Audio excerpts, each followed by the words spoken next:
Hello tout le monde. Hello, salut Arnaud. Hello everybody. Salut Thomas.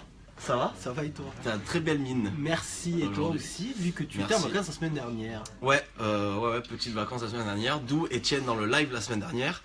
Mais je suis de retour, Arnaud is back. De quoi on parle aujourd'hui? On parle de l'avenir du retail en France. Donc le retail, c'est les ventes en magasin et les ventes online. Au grand public. Voilà. En fait, on réagit, en tout cas, on rebondit sur un article qui a été diffusé sur Google Sync, qui est une plateforme de Google qui diffuse des dossiers, des études et tendances de société, qui sont plutôt bien faites. Et du coup, on s'est dit que c'était le moment pour nous de réagir dessus. On a de plus en plus de demandes sur le e-commerce, comment augmenter les ventes, comment augmenter les leads, comment recruter de nouveaux clients. Du coup, on va revenir sur cet article et vous dévoiler un petit peu les tendances fortes du retail en France pour les années à venir. Et surtout, comment s'y préparer. Il y a 4 grands piliers, voilà, 4 grands axes. Thomas, tu commences par le premier axe? Alors déjà, on se fait un petit contexte. Okay. Il m'a plombé mon intro. Un petit contexte, le retail en France, ça devient de plus en plus important, notamment sur le digital. Il faut savoir qu'année dernière, le marché e-commerce était à peu près 80 milliards d'euros. Donc ça commence à faire beaucoup. Ah ouais. Ça commence à faire pas mal. Okay. La France a d'ailleurs l'année dernière franchi le cap du milliard de transactions online, Arnaud. Et c'est plus d'1 milliard de transactions online en France. Exactement. C'est énorme. C'est énorme. Donc ça commence à être énorme. Donc c'est pour ça les commerçants doivent peut-être partir sur du e-commerce, donc sur le digital. Donc premier axe. Comment faire? Il faut penser mobile. C'est pas la première fois qu'on le dit et ça sera sûrement pas la dernière. Mais no mobile, no business. Exactement. Exactement. Alors pourquoi? Parce que c'est devenu de plus en plus important. Forcément, tout le monde, enfin en tout cas une grosse partie commence à utiliser de plus en plus les mobiles, notamment pour faire du e-commerce. Et puis certaines entreprises s'aperçoivent forcément que le taux de conversion sur mobile est des fois plus important que celui sur ordinateur. Donc c'est devenu un canal pas mal, on va dire, pour les conversions. Clairement. Donc tout simplement, comment faire pour partir sur ce mobile? Il y a 3 petits axes à faire. Ouais. Le premier, forcément, faire de la publicité sur mobile, soyons bien. Donc sur AdWords, on permet de faire de la publicité sur mobile, donc avec un message optimisé, etc. Okay. Il faut avoir aussi un site optimisé sur mobile, très important. Avec un temps de chargement efficace, pas trop long, sinon on perd un peu l'internaute. Et le troisième, si jamais vous ne voulez pas vous lancer dans la publicité, n'hésitez pas, le référencement naturel est aussi important puisque un tiers des requêtes mobiles est fait sur des recherches locales. Donc du référencement naturel local peut être aussi un très bon levier de conversion. Voilà, pour toucher effectivement les gens qui vont vous rechercher, en tout cas rechercher des produits qui touchent à votre business en local. Et le site mobile, je rebondis dessus, c'est votre vitrine, donc très important qu'il soit optimisé. Temps de chargement, on patiente plus aujourd'hui sur mobile, on n'a pas le temps. On n'a pas le time, comme dirait un ami à moi. Donc voilà, optimisez le site et référencez bien votre site pour que vous soyez visible et pour toucher des gens en local. Et puis on s'aperçoit également que sur AdWords, on essaye de plus en plus de développer ce côté mobile. Et ils ont sorti récemment, je crois fin 2016, les Visit on Store, je crois que c'est comme ça qu'on dit. C'est les nombres de conversions de personnes qui ont cliqué sur votre annonce et qui se sont rendus en magasin. Donc on s'aperçoit que même en étant sur le online, on arrive quand même à avoir des conversions directement dans les magasins. Et c'est très important, je trouve. D'accord. Ouais, maintenant on va jusqu'à là dans le traquage en fait de vos prospects et de vos clients. Donc ça c'est important. C'est nouveau, le traquage? Ouais, c'est le traquage. Ouais. C'est le tracking. Le tracking ou le traquage pour les non anglophones. Très bien. Donc nos mobiles, nos business. Ça c'était le premier axe. Le deuxième axe, le magasin n'est pas mort. Vive le One Channel. Je vais vous expliquer juste après ce que c'est le One Channel. Parfait. On a alors quelques petits chiffres sur les États-Unis parce que c'est eux qui généralement nous donnent les grandes tendances. Le trafic en magasin aux États-Unis de 2010 à 2015 a chuté de presque 60%. Le trafic en magasin. Donc là vous dire, attendez Arnaud, tu viens de me dire que le magasin n'était pas mort, le trafic a chuté. Qu'est-ce que c'est? Le trafic a chuté, mais les ventes, le panier moyen a triplé sur ces mêmes années, sur 5 ans. Donc le trafic a chuté, mais finalement les gens augmentent leur panier d'achat, donc peut-être qu'il y a plus de renseignements online et plus d'achats une fois qu'ils sont offline, donc dans le magasin. Et c'est là que justement on voit cette complémentarité de l'offline et de l'online, c'est qu'effectivement aux États-Unis 64% des ventes ont été étudiées, recherchées online avant d'aller acheter dans le magasin. Donc c'est vraiment la complémentarité des deux est très importante, d'où le One Channel. mais je vais revenir dessus, patientez encore un petit peu. Qu'en est-il de la France par rapport à ces tendances aux États-Unis? C'est pareil en France, ça va arriver, le magasin doit rester au cœur de l'expérience client. Effectivement, on a remarqué en France que sur le parcours d'achat des internautes, de vos prospects, plus de 50, je crois que c'est 50%, je vérifie mes chiffres, voilà. Si vous voulez, plus de 50% des achats ont commencé online et sur mobile. Donc là, on reprend ce que tu disais tout à l'heure, c'est-à-dire que 50% de vos prospects, de vos clients ont commencé à chercher le produit sur mobile et donc sur internet avant d'aller le purchaser, l'acheter en magasin. Très très important. Du coup, qu'est-ce que c'est le One Channel? On a parlé dans les dernières années de stratégie multicanal, de stratégie omnicanal, tout ça c'est fini. Maintenant on parle de One Channel, c'est-à-dire que le magasin et votre site e-commerce, votre website, ne font qu'un en fait. Il n'y a plus de différenciation, les stocks doivent être reliés, etc. etc. Il faut vraiment penser en une entité. Finalement votre site c'est votre vitrine, mais c'est aussi là que les gens vont venir acheter et se renseigner. Un exemple tout bête.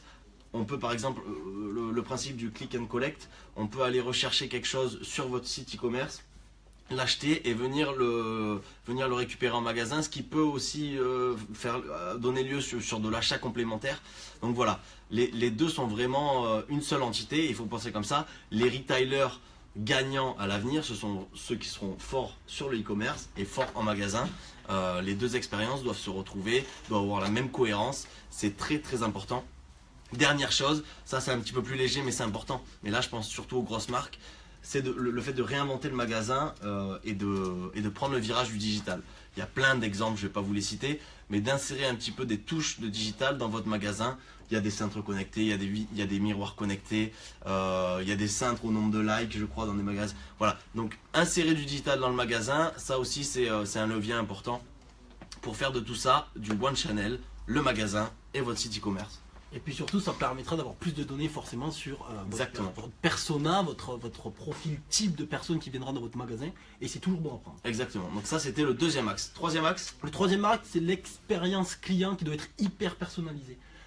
On se rend compte encore une fois que le mobile est important sur les e-commerce. Le seul petit souci du e-mobile, c'est que ça va fragmenter le parcours d'achat du mobile. Ouais. C'est-à-dire qu'on va pouvoir avoir votre marque sur plusieurs supports, sur plusieurs interfaces.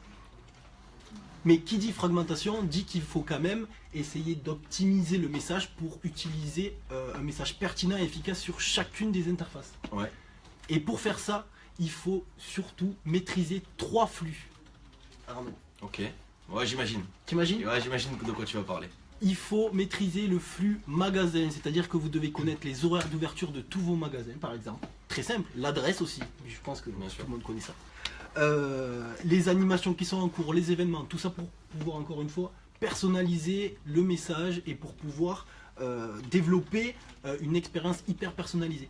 Le deuxième flux, c'est le flux client. On en parlait tout à l'heure. Il faut que vous connaissiez votre cœur de cible avec toutes les datas que vous allez pouvoir récolter, que ce soit offline ou online. Vous allez pouvoir cibler, avoir une cible précise de votre cœur de cible. Donc il faut maîtriser les flux clients. Et le troisième flux, Arnaud? Le produit, j'imagine. Ah, tu lis mes notes. Le flux produit. Le flux produit, c'est tout simplement gérer les stocks, comme tu disais, savoir combien de stocks il vous reste, combien de t-shirts il vous reste, combien de chemises roses il vous reste, même si je sais qu'Arnaud a l'habitude de tous les acheter. Ah oui, il vous en reste plus. Ne comptez pas, il vous en reste plus, j'ai des toutes. Tout ça va vous permettre de pouvoir personnaliser le message et de permettre de répondre convenablement aux attentes de l'internaute et du mobilote. Donc effectivement, point très très important, maîtriser le flux. Je rebondis dessus. Ça va vous permettre, comme l'a dit Thomas, de personnaliser des messages, d'être sûr de ce que vous faites et d'avoir, on en parlait tout à l'heure avec le One Channel, d'avoir la cohérence par exemple du flux magasin, du flux e-commerce, etc., etc. Donc 3 flux importants, flux magasin, flux client, produit et client. Voilà les 3 flux pour maîtriser l'hyper personnalisation. Et une fois que vous allez maîtriser ces flux, vous allez pouvoir faire une publicité adaptée ou autre stratégie de communication que vous souhaitez. Bien sûr. C'est la chemise rose de G. Turini. Ah oui, alors on a Fabrice qui commente. Bonjour Fabrice. C'est la chemise rose de Jérémy Turini. Alors oui, Jérémy Turini est un ami à moi et il a... C'est celui qui s'est bien s'habiller? Oui, et il a lui aussi pas mal de chemises roses. Mais ce n'est pas la sienne. parce que sinon je ne rentrerai pas dedans. Donc on a parlé de nos 3 axes. Le 4e axe, c'est, on en a parlé dans un live précédent, dans des articles sur le site Vue du Web. Bienvenue, welcome dans l'ère de l'assistance. Ok. Donc pourquoi l'ère de l'assistance? On le sait, le search, en tout cas les moteurs de recherche, deviennent plus prédictifs. Aujourd'hui, je pense que tout le monde a eu ce genre de message sur son téléphone. On a un avion qui est booké sur Gmail, etc., etc. On va recevoir une notification pour nous dire à quelle heure partir de la maison, en fonction de quoi? En fonction du trafic, en fonction de l'heure de votre décollage, en fonction de la fermeture de la porte d'embarquement. On est dans du search beaucoup plus proactif, dans des interactions beaucoup plus intelligentes en fait. On est clairement dans cette ère de l'assistance là, et c'est important grâce à 2 évolutions techniques majeures. Le machine learning et les objets connectés. Le machine learning, c'est, si vous voulez, c'est le concept. Hop, attendez, j'ai une petite notification. Le machine learning, c'est le fait que, par exemple, la technologie va apprendre de vos habitudes pour vous pousser des choses qui sont personnalisées. Et les objets connectés, je ne vous fais pas le détail, on sait tout ce que c'est. Mais en France, dans 5 ans, on peut s'imaginer, et c'est sûr, on va y venir, à des conversations beaucoup plus poussées avec des objets connectés. Un boîtier sur votre frigo, une chaîne Wi-Fi. On va vraiment rentrer dans cette ère de la proactivité et avoir des conversations orales, parce qu'on parle de vocal avec l'assistance, qui seront beaucoup plus poussées. Aujourd'hui, aux États-Unis, c'est 20% des recherches qui sont tapées sur mobile qui sont vocales. C'est juste énorme. Ça va croître en France également. Donc les retailers gagnants seront ceux qui vont réussir à anticiper cette tendance-là de l'assistance, de la recherche vocale, et proposer justement des interactions personnalisées face à cette interaction vocale. Aujourd'hui, pour concevoir un joli site internet, on a des métiers comme les UX designers, qui sont finalement des gens qui vont designer des sites web pour pousser à l'interaction, pour pousser justement à la vente, par exemple, au taux de conversion, ou à la conversion. On peut s'imaginer donc 5 ans, on aura des UX en conversationnel, en recherche vocale, ça existe déjà, hein, faut pas se cacher. Donc voilà, on va vraiment rentrer dans cette ère-là. Donc les retailers gagnants, s'il vous plaît, pensez à ces nouveaux points de contact et diffusez des bons messages. Réfléchissez aux réponses par rapport aux recherches vocales, c'est très très important. Voilà nos 4 axes, on les récapitule. Le premier axe, no mobile, no business. Pensez mobile. Le deuxième axe, c'est le magasin n'est pas mort. Vive le One Channel. Croisez le e-commerce et votre magasin. Ils ne font qu'un, une seule entité. Le troisième, c'est l'expérience client qui doit être hyper personnalisée. N'oubliez pas, c'est plusieurs supports, c'est plusieurs communications. Donc, n'hésitez pas à adapter votre message pour connaître, pour augmenter tout simplement votre taux de conversion. Exactement. Et le quatrième, c'est anticiper l'ère de l'assistance et essayer de réfléchir à ces nouveaux points de contact via des recherches vocales, notamment sur mobile. Voilà. C'était un peu long, je trouve. Mais, mais c'est quand même. C'était riche. C'était riche. L'article était riche. On espère avoir été riche, nous aussi, de connaissances, en tout cas de transmission avec vous. Voilà pour cette semaine. On se donne rendez-vous la semaine prochaine. Si t'es pas Ah, j'ai un chiffre. Non, j'ai un chiffre. Ne partez pas. Ne partez pas. Trop tard, trop tard. J'ai le chiffre du jour. 700 millions. Ouais, je vais parler d'Instagram. Vas-y. Tu l'as dit. Fais-toi plaisir. C'est 700 millions. Instagram a dépassé, il y a 2 jours, je crois, le seuil des 700 millions d'utilisateurs sur le réseau. À savoir que les 100 derniers millions, il y a une augmentation hyper rapide. Donc c'est assez énorme, mais ça va continuer comme ça. Voilà, c'était le chiffre du jour. Vous avez dû le voir traîner sur des blogs. Alors Florian, ce n'est pas des boucles d'oreilles. En effet, ça va être... Bonjour Florian, on a un message de Florian qui nous dit jolie boucle d'oreille. Ce n'est pas des boucles d'oreilles, c'est ce que vous trouvez sur les rideaux. Notamment. Ah oui. En fait, c'est Émilie qui est partie un petit peu vite de chez elle et qui a dû accrocher ses rideaux. Petit rideau. Voilà. Mais en tout cas, elle est très contente du compliment. Peut-être que c'est à nous de mettre des boucles d'oreilles maintenant, Thomas, si on veut avoir des compliments. Voilà. Si vous voulez réagir sur l'article, si vous avez des questions, si vous voulez connaître les sources des chiffres qu'on a cités, vous nous demandez en commentaire. Vous pouvez directement le demander maintenant, on pourra répondre au message. Si vous avez toute autre question sur de l'optimisation mobile de site web, sur du référencement naturel géolocalisé comme on en a parlé, vous pouvez également nous demander. Justement, on a soif d'apprendre et on adore échanger avec vous. Dès qu'on reçoit des messages, Thomas en reçoit plus que moi. Je pense que c'est physique. On adore échanger avec vous. Non mais c'est riche d'en apprendre et c'est riche d'en donner également. Voilà. Bah, écoute, On a fini. on a fini. Si vous voulez d'ailleurs, on relance le défi, Arnaud, si tu veux. Allez, on relance le défi. Hashtag Je défi. te laisse expliquer. Le défi, c'est de nous envoyer faire le live ailleurs qu'au bureau. Si possible, en Nouvelle-Zélande, pourquoi pas. Ça pourrait être sympa. Vous pouvez tout nous donner comme lieu. On a une petite sélection quand même qui est en train de se former. Il y a des surprises qui vont venir très bientôt. Mais voilà, vous pouvez nous envoyer plein de lieux dans lesquels vous avez envie de nous voir. Ça peut être dans le centre-ville de Montpellier parce qu'on est à Montpellier. Mais ça peut être ailleurs, hein. Ça peut être chez moi, chez Thomas, je me répète. Mais voilà, Dans les 20 km autour de Montpellier. exactement. Que nous dit Fabrice Quand Dorian? tu parles de domotique, mentionne Save Concept, Arnaud. J'ai fait un peu de la publicité. Alors Fabrice, je me permets, effectivement Fabrice travaille dans une boîte, en tout cas c'est sa boîte qui s'appelle Safe Concept, qui est hyper orientée domotique et qui lance des solutions un petit peu innovantes pour maîtriser son énergie.